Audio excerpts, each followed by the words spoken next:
তোমার ড্রাগন গাছও কি আমার ড্রাগন গাছের মতো শুকিয়ে যাচ্ছে? গাছের কিছু ডাল নরম হয়ে যাচ্ছে ঠিক আমার গাছের মতো এরকম? চিন্তার কিছু নেই, তোমার ড্রাগন গাছেও কিন্তু আমার ড্রাগন গাছের মতো ফুল আসতে চলেছে।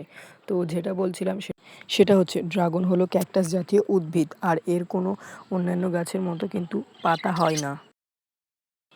ড্রাগন গাছের এই যে পোর্শনটা তোমরা দেখতে পাচ্ছ, এটা কিন্তু গাছের পাতার মতো কাজ করে, আর এর ভেতরে যেটা থাকে সেটা হচ্ছে ওর ডালের মতো।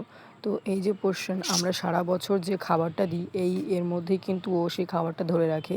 আর যখন ঠিক গাছে ফুল আসে তখন কিন্তু ও সেই খাবারগুলো সেই ফুলে দিয়ে মানে ফুলকে দেয়, যেহেতু সরাসরি ফুল কিন্তু একদম ডাল থেকে হচ্ছে খাবার নিতে পারে না, আর ডালেও কিন্তু কোনো খাবার থাকে না, ডালটা হচ্ছে গাছটাকে ধরে রাখার জন্য হয়।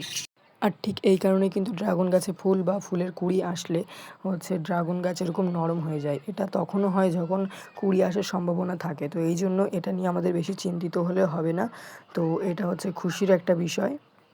তোমাদের ড্রাগন গাছে যদি এরকম আসে তাহলে কমেন্টে জানিও। টাটা।